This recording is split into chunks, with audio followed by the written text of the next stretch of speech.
bienvenue. Merci d'être là.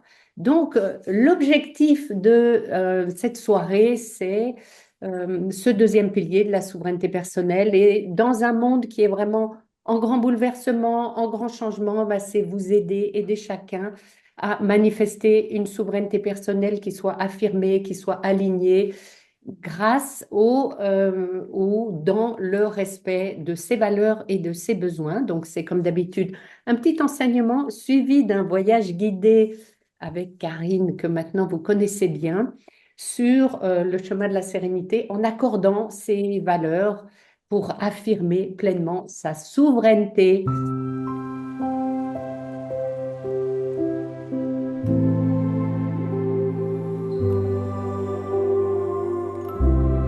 Alors, je vous fais un petit rappel peut-être de ce que j'appelle la souveraineté personnelle. Quelque part, c'est la capacité de chaque individu à gouverner sa propre vie en prenant des décisions éclairées, alignées avec sa nature profonde. Et qu'est-ce que c'est la nature profonde? Eh ben, chacun l'appelle un peu différemment, son moi supérieur ou son âme. Voilà, c'est qui on est en réalité, exempt de tous les conditionnements et de toutes les expériences qui nous façonnent dans cette vie, mais qui ne sont pas complètement notre être véritable. Et donc pour ça, eh ben, ça implique de posséder un contrôle conscient sur ses pensées, sur ses émotions, sur ses intentions, sur ses actions et de vivre en harmonie donc avec ses valeurs profondes. Et c'est cette autonomie qui est la clé dans une vie moderne où les influences extérieures nous détournent facilement de notre véritable chemin, de notre destinée, comme j'aime à l'appeler. Donc, quelque part, la souveraineté personnelle, c'est la faculté de diriger sa vie en faisant des choix libres et réfléchis. On a parlé des choix la dernière fois. Comment faire des choix alignés? Vous avez le replay si vous voulez vous y référer. Et donc, eh bien, ça repose sur une maîtrise donc consciente de ses pensées, ses émotions, ses comportements, tout en restant eh bien, fidèle à ses valeurs essentielles. Et dans le monde d'aujourd'hui, eh ben, c'est pas facile de rester sur sa propre voie ou sa propre destinée choisie sans se laisser perturber ou détourner par les influences extérieures. Et il y en a beaucoup, des ingérences extérieures en permanence. Et c'est là que cette capacité à gouverner sa propre vie en conscience, eh bien, fait toute la différence pour manifester sa propre destinée. Je peux vous faire un petit résumé de ce que j'ai défini la dernière fois comme étant les atouts d'une souveraineté personnelle bien établie. Donc, c'est vivre en accord avec ses valeurs profondes, hein, qui favorisent une vie authentique et épanouie. Et ça permet surtout une vision claire de la vie, donc de sa destinée. Et puis, ça apporte un équilibre intérieur, un accord avec soi, en soi, qui est nécessaire pour le bien-être aussi bien mental, émotionnel, physique, spirituel, et donc en accord avec les aspirations de son âme. C'est ce qui amène donc la clarté d'esprit. C'est un état d'âme plus. Ça permet vraiment un rempart contre les abus, tous les abus de pouvoir, la manipulation, justement parce qu'on prend des décisions qui sont sans influence, sans contrôle de l'extérieur, et il y en a donc beaucoup vraiment des influences extérieures, et c'est une forme de résilience face aux défis, face aux déséquilibres de la vie, avec une plus grande force intérieure, puisqu'on est en parfait accord avec soi-même. Et on pourrait penser que c'est une affirmation de l'ego, une forme de domination de l'ego. Et au contraire, pour moi, c'est pas du tout ça. La souveraineté personnelle, c'est plutôt une forme d'humilité consciente, volontaire. C'est une expression de l'âme qui est respectée par la persona, par sa propre persona, donc dans le respect de chacun. Et c'est aussi une façon de refuser la peur, l'oppression du système, et puis de l'ego ou de la matérialité. Donc, bon, en résumé, pour faire le lien avec ce qui m'est cher, c'est vraiment le chemin de l'évolution en conscience. C'est se libérer des conditionnements, c'est se désidentifier du système, de tous les systèmes, pour déployer son projet d'âme et sa plus belle destinée. Donc, on avait vu que la souveraineté personnelle, elle repose sur quatre piliers. Donc, celui des choix qu'on a déjà vu, la manière dont on fait des choix alignés. On l'a vu la dernière fois, le replay dans le cercle, et puis il y a la version un petit peu écourtée sur YouTube.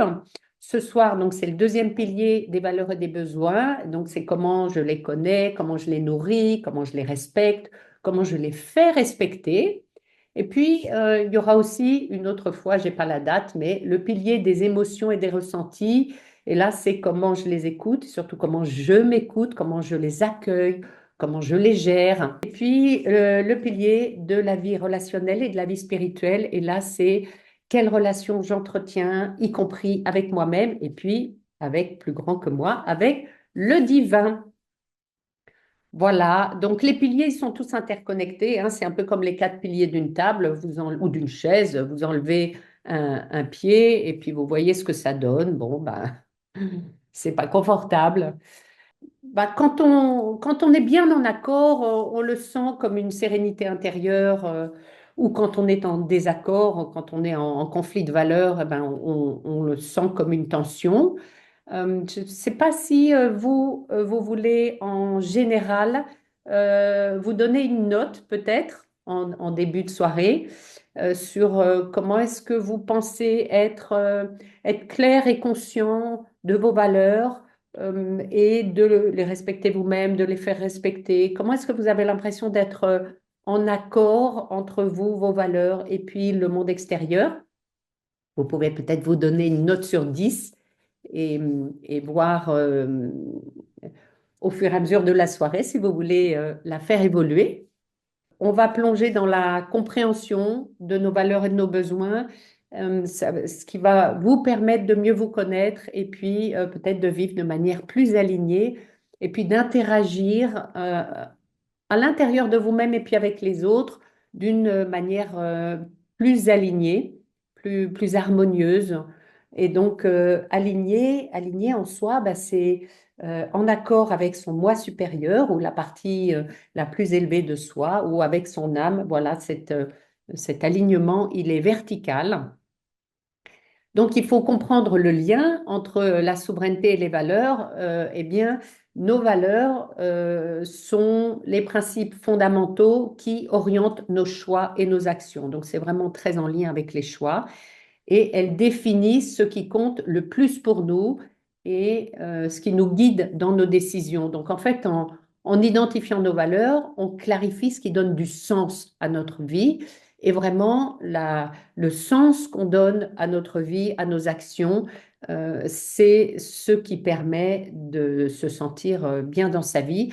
Et dès qu'on est en perte de sens, c'est là que euh, tout peut devenir très compliqué et aller jusqu'à la dépression. Donc, le fait d'ignorer ou de négliger nos valeurs, bah, ça peut mener à des conflits internes, à cette perte de sens, et puis ou à perte de sens ou perte de direction, perte d'orientation, et puis un sentiment donc de mal-être. Donc, c'est pour ça que vraiment les connaître et les hiérarchiser, eh ben, ça permet de renforcer notre authenticité, de mieux naviguer dans la vie et même face aux influences extérieures. Et j'attire votre attention sur le fait, c'est pas quelque chose que je vais forcément beaucoup développer, mais de dire attention que parfois, par amour ou par une relation forte, on peut être amené à accepter ou adopter des valeurs qui ne sont pas les nôtres et qui peuvent nous mener en évoluant à un conflit intérieur de finalement d'appliquer des valeurs qui ne sont pas nos propres valeurs, qui ont été adoptées, une adhésion par amour. Et là, ben, on perd sa souveraineté, justement. Donc, je ne sais pas entre vous qui a déjà bien identifié et actualisé ses valeurs les plus importantes ou réactualisé régulièrement. Pour développer une souveraineté qui est basée sur nos valeurs, c'est d'apprendre à les identifier donc, et à les hiérarchiser. Donc, ça implique une introspection et qu'on se pose des questions sur ben, qu'est-ce qui est essentiel pour moi, quelles valeurs soutiennent mes choix et mes actions, ou pourquoi je fais ces choix et j'aspire à ça. Et donc, les valeurs, voilà, elles peuvent inclure justement des principes comme la liberté, l'intégrité, l'amour, l'amitié, l'honnêteté, la sincérité, la compassion, la sécurité. Souvent, le respect et la justice sont importants ou comme antivaleur, l'injustice, quelque chose d'insupportable. La liberté, elle est, elle est chère à tous, plus ou moins, et elle est de plus en plus malmenée, hein. On l'a vu entre les interdictions et les obligations ces derniers temps. Notre espace de liberté se rétrécit. Et donc, c'est ce qui permet aussi de garder les gens, les populations, les masses un petit peu dociles, hein, quand on les maintient à la fois un peu dans la peur et dans la privation de liberté. On le voit que c'est comme ça que s'installent des régimes pas très démocratiques. La souveraineté personnelle, en tout cas, c'est une valeur. Moi, c'est ma valeur la plus importante. Je trouve qu'elle est au-delà de la liberté et qu'elle englobe à peu près toutes les valeurs importantes pour moi, voilà, d'autonomie, de respect de moi-même, mais évidemment, donc ça inclut la liberté. Et donc, bah, parallèlement, il y a nos besoins. Alors, nos besoins, ils sont à la fois émotionnels, physiques, spirituels. Bah, ça, c'est les fondations de notre bien-être, hein, quand nos besoins sont nourris. Donc, y répondre, bah, c'est nécessaire pour notre bien-être. Et alors, bah, les besoins, alors, il y a le besoin de certitude, qui est un besoin de sécurité, hein, par exemple, et à l'inverse, le besoin d'incertitude, qui est plus le besoin de surprise, de variété. La différence, c'est entre celui qui prend un voyage, un package tout inclus et tout est balisé du début à la fin. Donc ça, c'est vraiment le besoin de certitude, de sécurité, de tout est bien balisé.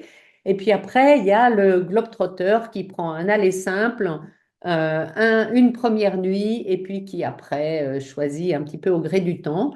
Donc voilà, et les deux sont pas incompatibles, hein, ça dépend entre le voyage, le travail, les relations, etc. On peut avoir besoin des deux aussi. Il y a le besoin de connexion avec les autres. Ça, c'est vraiment un besoin d'amour, un besoin de lien, un besoin d'être entouré. Et puis, son pendant, son opposé, c'est le besoin d'isolement, de solitude. Voilà, il y a des gens qui sont beaucoup plus solitaires ou qui aiment les relations. C'est un one-to-one, hein, deux personnes, trois maximum. Et puis, dès qu'il y a plus, mon père était comme ça. Déjà, trois, ça commençait à être trop nombreux pour lui. C'était vraiment des relations, voilà, de personne à personne. Il y a un autre besoin qui est celui de reconnaissance par les autres. Donc là, c'est vraiment, c'est comment, voilà, comment j'existe, quelle importance j'ai aux yeux des autres. Il y a l'autonomie aussi. Et puis alors, dans les besoins de l'esprit, qui sont un peu au-delà, un petit peu en dehors de ces quatre premiers besoins, il y a le besoin de croissance qui est grandir, apprendre, évoluer, enrichir son esprit, nourrir son esprit. Et puis le besoin de contribution, donc croissance, c'est vraiment face à soi-même. Et le besoin de contribution, eh ben, c'est par rapport au monde, c'est transmettre, donner, offrir, aider, voilà, c'est tout ça. Ça c'est plus des besoins de l'esprit. Et donc, ben, il y a un processus pour définir ces valeurs par rapport à ces besoins. Donc, pour clarifier vos valeurs, ce que vous pouvez faire, c'est observer vos réactions émotionnelles dans différentes situations. Et souvent, ce sont des indicateurs précieux. Par exemple, si vous avez un fort sentiment de frustration, ou de colère ou de frustration, bah, en général, c'est qu'une valeur importante pour vous a été bafouée. Et ça peut être une colère intérieure et ça peut être soi-même qu'on est amené à être en conflit avec ses propres valeurs parce que justement, on se le laisse imposer par les autres. Alors là, on n'est pas souverain du tout. Et puis, bah, à l'opposé, un fort sentiment de satisfaction, eh ben, ça montre, ou d'épanouissement, ou de bien-être, ben, en général, c'est qu'une valeur importante a été honorée, a été comblée, et donc un besoin important a été comblé. Donc voilà, ils sont liés, ils sont très fortement liés dans la mesure où la valeur répond aux besoins. Donc, par exemple, vous pouvez vous poser la question, là maintenant tout de suite, dernièrement, réfléchissez, qu'est-ce qui vous a provoqué un fort sentiment de bonheur, de plénitude, de joie, voilà, quelque chose de très agréable. Donc, vous pouvez essayer de connecter avec un moment comme ça. Prenez le temps, voyez ce qui vous vient à l'esprit dernièrement. Joie, plénitude, satisfaction. Et de reprendre ce moment-là, vous pouvez éventuellement vous y connecter, vous rappeler, vous remettre dans le sentiment, parce que c'est vraiment le sentiment qui va vous donner la réponse. Et quel besoin ça comblait à ce moment-là? Quel est le besoin qui était comblé à ce moment de joie, de bonheur, de plénitude. Dans ce besoin, en tout cas, d'amour et connexion, tel que je l'ai nommé, parce que on a beaucoup de besoins, hein, c'est une famille de besoins, mais la connexion avec soi-même et avec sa partie la plus élevée, bien sûr, elle est très importante, parce que c'est ce qui va te permettre d'écouter les aspirations de ton âme, d'écouter ses messages, et c'est elle qui va te guider vers ta plus belle destinée, tu vois, vers ce chemin qu'elle a choisi pour toi dans cette vie. Vous pourrez, si vous voulez, à l'inverse, réfléchir à un moment de colère ou de frustration intense et de vous poser la question, parce que c'est là que c'est important, d'identifier de quoi vous aviez besoin à ce moment-là et que vous n'avez pas eu ou quelle valeur a été niée, a été bafouée. Et là, ben, ça veut dire que c'est des valeurs importantes à faire respecter pour vous. Ben là, tu vois, on est sur les besoins d'importance, de signifiance et de reconnaissance. Exactement. Et là, ben, ça touche à ton identité. Dans tout ce qu'on fait, hein, on consomme de l'énergie, on met de l'énergie dans un échange. Et donc, c'est très frustrant de voir qu'effectivement, cette énergie, elle n'est pas reçue à sa juste valeur et donc elle est un peu gaspillée. Et tu peux te poser la question de est-ce que ça mérite de poursuivre la conversation ou de continuer à partager quelque chose si ça n'est pas reçu à sa juste valeur? Donc voilà, donc vous pouvez faire un petit check de voilà dans quelle situation vous ressentez un manque d'alignement ou de cohérence entre vos actions et vos valeurs, quels besoins sont révélés par ces émotions à ce moment-là. Donc là, on vient d'avoir ton exemple sur ce fait de ne pas se sentir écouté et donc reconnu dans l'échange et de se poser la question de poursuivre ou non des échanges qui ne sont pas reçus à leur juste valeur. Et bah, cette petite analyse, elle vous permettra de distinguer les valeurs aussi qui sont les plus importantes pour vous, hein, à ce stade de votre vie, pour vous maintenant. OK? Donc, les valeurs aussi, elles évoluent dans votre vie en fonction de vos expériences, en fonction de vos besoins, en fonction de l'âge, en fonction de l'activité.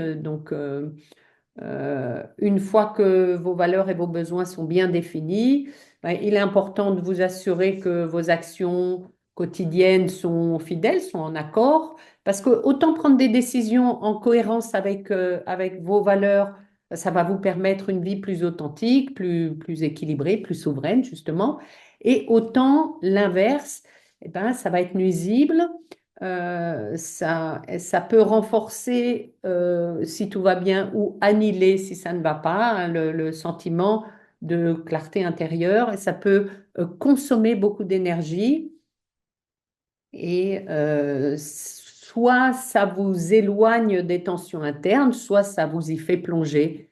Et ça peut, euh, vous l'avez ressenti quand il y a de la joie, quand il y a un bon alignement et une nourriture de l'âme, eh bien ça, quelque part, ça génère de l'énergie, ça rehausse votre niveau d'énergie. Et au contraire, quand il y a des tensions, des frustrations, ben, en fait, ça consomme de l'énergie. Donc, ça vous baisse le niveau d'énergie. Et ben, pour être souverain, il faut un bon niveau d'énergie. Et donc, quand on vit en accord avec ses valeurs, on peut davantage affirmer sa souveraineté personnelle, avoir le sentiment de, voilà, de remplir l'espace, d'être bien posé, d'être bien aligné. Et alors, ben, nos choix deviennent des expressions de notre nature profonde, hein, de notre vrai soi, si on peut dire, notre moi le plus authentique, et non pas des réponses automatiques qui sont en réponse, en réaction à des pressions extérieures ou aux attentes des autres. Donc, il faut aussi, d'ailleurs, accepter et respecter les valeurs des autres, parce que être souverain, c'est pas pour autant imposer ses valeurs aux autres sans écouter celles des autres. La souveraineté personnelle, bien sûr, elle inclut la reconnaissance et le respect des valeurs et des besoins des autres. Et chaque personne a son propre ensemble de valeurs et de besoins qui est souvent façonné par ses expériences de vie qui sont uniques. Et puis, donc, cette diversité, à la fois, c'est une richesse et ça ouvre la porte à des relations harmonieuses et équilibrées. Je ne sais pas si vous vous rappelez la pub Nous n'avons pas les mêmes valeurs. Eh bien, les valeurs, quelque part, notre ensemble de valeurs, c'est une fréquence. Hein, c'est la fréquence dans laquelle on vit. Et bah, d'ailleurs, en général, dans un couple, bah, ça tourne assez vite de travers si on n'a pas les mêmes valeurs, au moins pour les plus importantes, les valeurs de la famille. Et puis, entre parents et enfants, ben, on remarque souvent qu'on n'a pas les mêmes besoins. Donc, en termes de besoins, forcément, ça évolue. Mais c'est important de respecter ceux des autres pour vivre ensemble et accepter les différences. Le gamin de 14 ans, il n'a pas les mêmes besoins que le gamin de 6 ans et c'est pas les mêmes besoins que les parents non plus. Donc, en pratiquant un respect mutuel, ben, ça implique aussi de ne pas juger les valeurs et les besoins des autres, même si c'est différent des nôtres. Et on peut parfaitement exprimer ses valeurs tout en honorant les valeurs des autres. Et ce respect, d'ailleurs, il renforce nos liens, il favorise un environnement de tolérance, de compréhension, et ça permet la croissance de chacun, d'ailleurs, la croissance personnelle de chacun.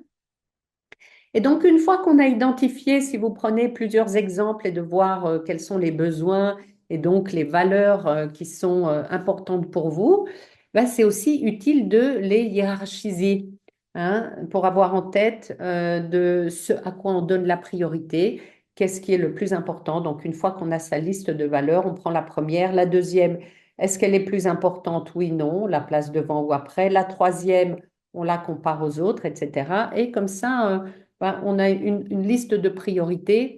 Donc, ça permet d'avoir en tête ce à quoi on donne la priorité parce qu'on ne peut pas tout avoir, hein, souvent c'est le cas, notamment dans les relations. Donc, à l'issue de ces, je ne sais pas combien de temps, j'ai pas mes lunettes, depuis combien de temps est-ce qu'on a commencé? Un petit moment. Comment est-ce que vous pensez être souverain? Si vous vous donnez une note sur 10, comment vous percevez votre connaissance et maîtrise de vos valeurs? Alors, très rapidement, qu'est-ce qui nous empêche d'affirmer nos valeurs, hein, ce qui revient à s'affirmer soi-même dans son identité propre et d'affirmer sa souveraineté personnelle. Donc, qu'est-ce qui vous empêche parfois de vous affirmer? Je ne sais pas si vous avez en tête une expérience vécue.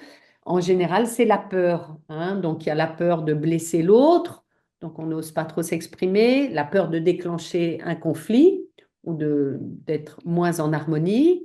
Il peut y avoir la peur de se ridiculiser pour ceux qui ont du mal à parler en public, la peur de se révéler, hein, de se dévoiler. Il y a la peur d'être jugé par les autres, la peur de déplaire, la peur de déranger, la peur d'attirer l'attention à soi, de mal s'exprimer, de créer un conflit ou une désharmonie, je l'ai dit, je crois.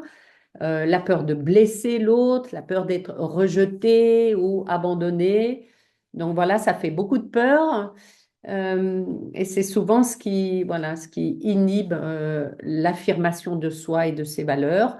Et je vous rappelle que la peur, ça reste une hypothèse. Tout ce que je vous ai cité, bah, c'est des potentiels. Donc la peur de quelque chose qui n'existe pas encore. Et dans tout ce que je vous ai listé, vous verrez qu'il y a beaucoup de valeurs qui en ressortent, le jugement ou non-jugement, le rejet, le conflit, donc harmonie, disharmonie, l'amour, aimer, être aimé, la peur versus le conflit. Donc, je vous invite au prochain sentiment de colère ou de frustration ou de joie et effusion, de commencer à apprendre à repérer le besoin comblé ou non comblé et le mettre en perspective de votre liste de valeurs pour confirmer ou modifier vos valeurs primordiales, vos valeurs les plus importantes. Et si vous le souhaitez, on pourra faire une soirée sur ce thème. En résumé, ce pilier des valeurs et des besoins, ben, il est essentiel, hein, il est fondamental pour une vie souveraine. Vous l'avez compris, sans doute. Et donc, c'est en vous connaissant profondément que vous serez souverain face aux influences extérieures et que vous serez le plus authentique dans vos relations. Et c'est aussi une voie d'autonomie, de respect, de tolérance envers soi, envers les autres. Et on en a bien besoin dans le monde d'aujourd'hui. Donc maintenant, pour vous aider à trouver une sérénité intérieure, vous mettre en accord avec vos valeurs, vos besoins, eh bien, Karine va vous faire un petit accompagnement en direct et pour un petit voyage guidé dont elle a le secret. Et puis ensuite, vous le retrouverez sur YouTube pour pouvoir les refaire. Merci, passez une belle soirée et la prochaine, ce sera en janvier, hein. On va Bonne peut-être fin d'année à pas en tous. refaire en décembre. Bonne fête de fin d'année. Ouais, merci. Belle soirée.